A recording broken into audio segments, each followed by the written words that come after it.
Bismillahirrahmanirrahim. Assalamualaikum warahmatullahi wabarakatuh.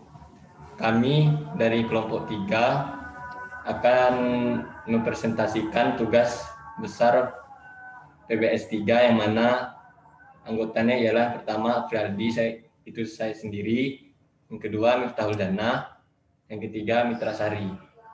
Pada kesempatan kali ini kami akan mempresentasikan tentang hubungan balok kolom.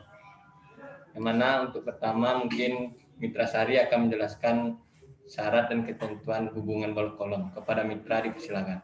Baiklah, pada kesempatan ini saya akan membahas tentang hubungan balok kolom pada SRPMK atau Sistem Rangka Pemikul Momen Khusus. Dan untuk data-datanya sendiri kami menggunakan SNI 2874 2019. Hubungan balok kolom itu sendiri adalah atau yang disebut dengan join, titik pertemuan antara kolom dan balok pada struktur. Maksudnya yaitu kolom yang diapit oleh 4 balok. Daerah pertemuan antara kolom dengan balok atau yang sering disebut hubungan balok kolom merupakan daerah yang harus didetailkan dengan baik. Daerah hubungan balok kolom merupakan daerah kritis pada suatu struktur rangka beton bertulang yang harus didesain secara khusus untuk deformasi inelastik pada saat terjadi gempa kuat. Untuk persyaratan umum hubungan balok kolom ini terdapat pada SNI 2847 2019 pada pasal 1882. Dengan ketentuan sebagai berikut. Yang pertama itu, gaya-gaya pada balok longitudinal di depan hubungan balok kolom atau join harus ditentukan dengan asumsi atau diasumsikan bahwa tegangan pada tulangan tarik adalah 1,25 Fy. Untuk yang kedua, balok longitudinal yang bertumpu pada kolom itu memiliki persyaratan harus memiliki panjang penyaluran yang cukup untuk menjangkau sisi terjauh dari inti kolom tersebut atau inti kolom yang terkekang. Yang ketiga, jika balok longitudinal diteruskan hingga melewati hubungan balok kolom, maka dimensi kolom pada arah paralel terhadap tulangan longitudinal balok tidak boleh kurang dari 20 kali diameter tulangan. Sedangkan untuk beton ringan itu dinaikkan menjadi 26 kali diameter tulangan longitudinal terbesar balok. Dan untuk persyaratan tulangan transversal pada SNI 2847 tahun 2019 pasal 1883 ini memiliki 3 ayat. Yang pertama itu tulangan transversal berbentuk sengkang tertutup yang seperti halnya pada lokasi sendi plastis kolom dan harus disediakan pada daerah HBK. Maksudnya pada daerah hubungan balok kolom ini harus diberi sengkang tertutup. Dan untuk ayat kedua, pada hubungan balok kolom yang memiliki balok dengan lebar minimal 3/4 dari lebar kolom dan merangkap pada keempat sisi kolom. Maksudnya pada keempat sisi kolom ini terdapat balok yang mengisinya. Tulangan melintang dapat dipasang minimal setengah dari kebutuhan pada area engsel plastis kolom. Kolom tulangan melintang dipasang di area hubungan balok kolom pada ketinggian balok terendah dan merangkak ke hubungan balok kolom di area ini. Jarak tulangan melintang dapat diperbesar hingga 150 mili. Maksudnya, jika memenuhi syarat seperti 3/4 lebar dari kolom dan merangkap pada keempat sisi kolom, maka tulangannya itu bisa diperbesar hingga 150 mili. Dan untuk ayat ketiga, pada hubungan balok kolom dengan lebar balok lebih besar dari lebar kolom, tulangan transversal seperti pada bidang sendi plastis kolom harus disediakan untuk memberikan kekangan pada tulangan longitudinal balok yang berada di luar inti kolom. Baiklah, presentasi selanjutnya akan dilanjutkan oleh Miftahul Jannah. Baiklah, saya akan melanjutkan presentasi dari teman saya Mitra Sari mengenai pasal selanjutnya, yaitu pasal 18.8.4.1 yang meninjau kuat geser hubungan balok kolom. Terdapat 3 ketentuan, yaitu untuk HBK yang terkekang pada keempat sisinya, maka kuat gesernya adalah 1,7 dikali lambda dikali akar dari F aksen C dikali AJ. Untuk HBK yang terkekang pada ketiga sisinya atau dua sisi yang berlawanan, maka kuat gesernya adalah 1,2 dikali lambda dikali akar F aksen C dikali AJ. Dan untuk HBK lainnya atau yang tidak berhubungan dengan 2 poin di atas, maka kuat gesernya adalah 1,0 dikali lambda dikali akar F aksen C dikali AJ. Dengan AJ adalah luas efektif dari HBK dan lambda adalah 0,75 untuk beton ringan.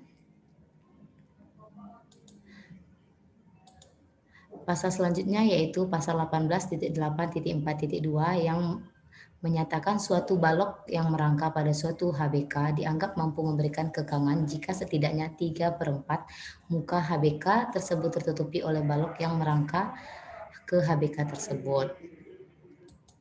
Nah, selanjutnya gambar yang menjelaskan tentang luas efektif join atau AJ yang dijelaskan pada pasal 18.8.4.3.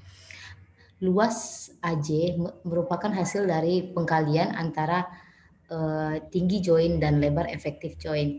Tinggi join pada bidang tulangan penyebab geser merupakan H. Misal ini adalah tulangan penyebab geser, maka H atau tinggi joinnya adalah bidang yang sejajar dengan dia. Sedangkan lebar efektif join didapat dari B ditambah H yang kecil dari B ditambah 2 kali X. Dan lebar join merupakan B. Lalu, panjang penyaluran tulangan merupakan salah satu poin penting dalam mendesain hubungan balok kolom. Panjang penyaluran IDH untuk tulangan tarik berdiameter 10 meter hingga 36 mm yang memiliki kait standar 90 derajat diambil nilai terbesar antara 8 dB 150 mm FY dBi 5,4 dikali lambda dikali akar F aksen C dengan ketentuan untuk beton ringan seperti yang di dalam kurung. Dan untuk tulangan berdiameter 10 hingga 36 mm tanpa kait, panjang penyaluran tulangan tarik IDR tidak boleh diambil lebih kecil daripada 2,5 I jika tebal pengecoran beton di bawah tulangan tersebut kurang dari 300 mm, 3,25 IDH jika tebal pengecoran beton di bawah tulangan tersebut lebih dari 300 mm. Nah, presentasi untuk slide selanjutnya itu akan diteruskan oleh teman saya Afri Aldi. Kepada Afri Aldi saya silakan. Saya akan menjelaskan salah satu contoh pada pengerjaan hubungan balok kolom. Contohnya berikut isi soal dari contoh tersebut ialah rencanakan hubungan balok kolom dari balok berukuran 300 kali 400 sedangkan kolom berukuran 400 kali 400 mm persegi. Dan kemudian asumsikan terdapat 4 buah balok yang merangkap pada keempat sisi hubungan balok kolom. Seperti terlihat pada gambar, ini kita akan mencari 4 buah balok yang merangkap pada keempat sisi hubungan balok kolom. Jadi mungkin sekitar sini. Baiklah, yang sebagaimana kita ketahui, dimensi untuk kolomnya berukuran 400 kali 400 mm persegi. Dimensi untuk balok berukuran 400 kali 300 mm persegi. Asnya berukuran 2,9 mm persegi per milimeter. Jadi untuk as ini sebelumnya saya sudah mencarinya di perhitungan kolom SRPMK sesuai syarat SRMPK.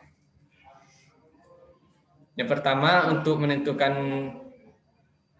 keempat balok yang berhubungan ini, terdapat 4 buah ini, kita akan mencari yang pertama luas join efektif. Pada perhitungan luas join efektif, tinggi join berukuran 400 mm, tinggi dan B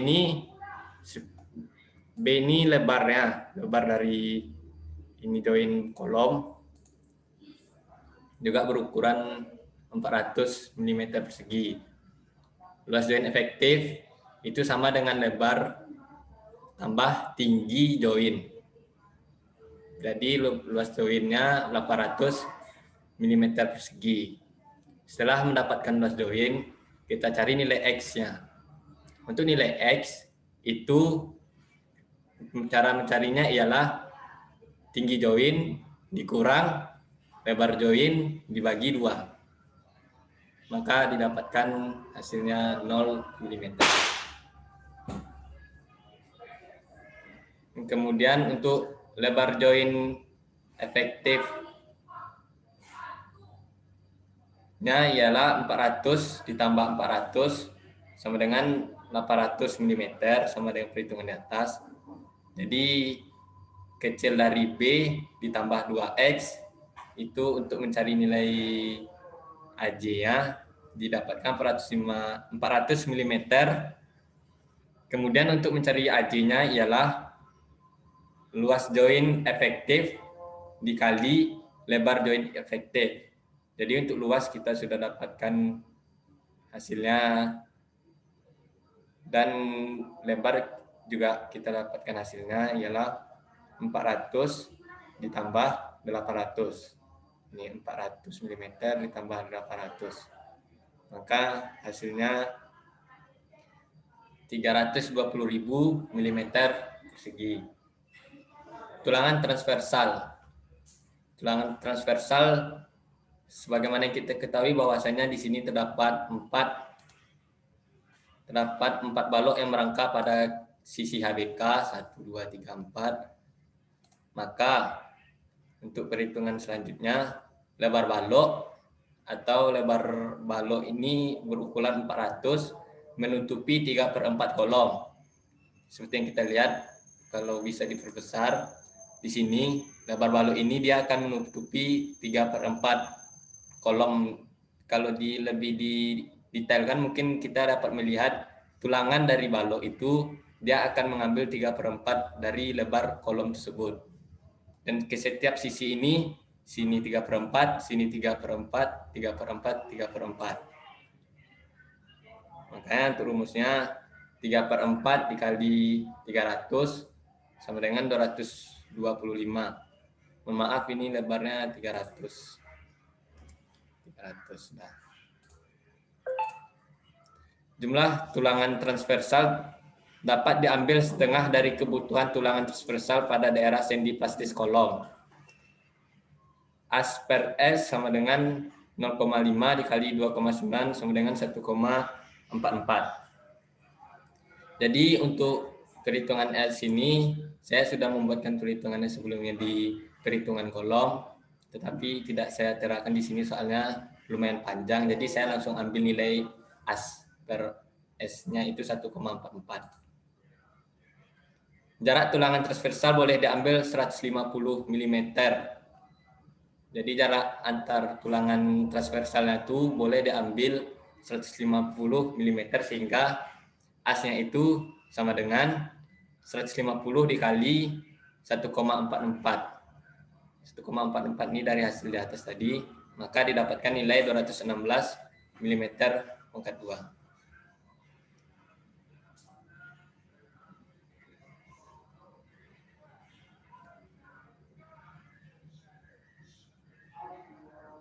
Dipasang 3 kaki D13. 3 kaki D13 ini saya mengasumsikan bahwasanya dia memiliki diameter segini, maka didapatkan hasil 398,57 mm. Maka dengan jarak 150 meter, asnya itu lebih besar, maka nilainya 216, maka dianggap oke. Kemudian kita mencari kuat gesernya. Nilai MPR balok 30 kali 40. Juga ini Bu, untuk nilai MPR balok 30 kali 40 ini saya menggunakan tulangan 8 diameter 16 sama 6 diameter 16. Berarti ada 2 tulangan balok. Untuk nilai FY-nya 400 MPa, FC-nya 25 MPa. Karena kolom dianggap memiliki kekakuan yang sama, maka faktor distribusi DF diambil sebesar 0,5 dan momen yang timbul pada kolom di atas HBK adalah 0,5 dikali 236,904 ditambah 184,105. Maka hasil MC-nya ialah 210,505 kN kali meter. Gaya geser dari kolom sebelah atas adalah sebesar P goyang. Gaya gesernya itu 210,505 ditambah 210,505 sama dengan 421,009. Jadi selanjutnya untuk luas tulangan atasnya yang berukuran 8D16 memiliki as 1609,14. Ini saya dapatkan dari perhitungan kolom. Sehingga gaya yang bekerja pada tulangan atas pada sebelah kiri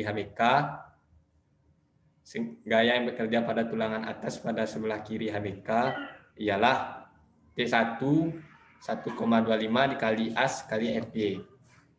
Jadi hasilnya 804,571 kN. Gaya tekan yang bekerja pada beton di sisi kiri HBK sebesar C1 sama dengan T1 804,571 kN. Dengan cara yang sama untuk sisi kanan HBK. Jadi kita asumsikan di sini sisi kiri, di sisi sini apa untuk HBK sebelah kanan, perhitungan sebelah kanan. Jadi luas tulangan atas adalah 6 diameter 16. Jadi kalau kita dapat melihat tulangannya ini ada dua tulangan di sini, di dalam sini yang berukuran yang pertama 8D16 sama 6D16. Sehingga gaya yang bekerja pada tulangan atas pada sebelah kiri HBK ialah 1,25 dikali as dikali FY. Maka hasilnya 603,429. Setelah itu kita mencari gaya tekan yang bekerja pada beton di sisi kiri HBK sebesar C2 sama dengan T2, jadi nilainya sama dengan itu 603,429. Selanjutnya dengan meninjau keseimbangan gaya dalam arah horizontal diperoleh VJ, rumusnya itu T1 ditambah C2 atau di T2 dikurang P goyang. Ialah mendapatkan hasil 986,991 kN.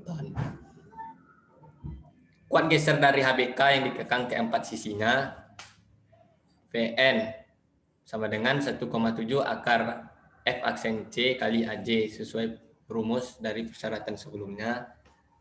Maka kita menggunakan rumus ini 1,7 dikali 5 dikali 320.000. Maka hasilnya 2.720 kN. Untuk Pn sama dengan 0,85 dikali Pn sama dengan 0,5 dikali 2.720. Omega Pn sama dengan 2.312. Maka setelah kita lihat untuk keempat sisi balok ini yang berukuran balok 300, 400 dan 400 dan kolom 400 kali 400 mm persegi itu lumayan oke, karena di sini nilainya 2.312, lebih besar daripada VJ. Mungkin ini contoh singkat dari presentasi hubungan balok kolom. Ini juga ada kekurangannya. Nah, saya akan memanggil teman-teman saya sebelumnya untuk menutup presentasi kami pada hari ini.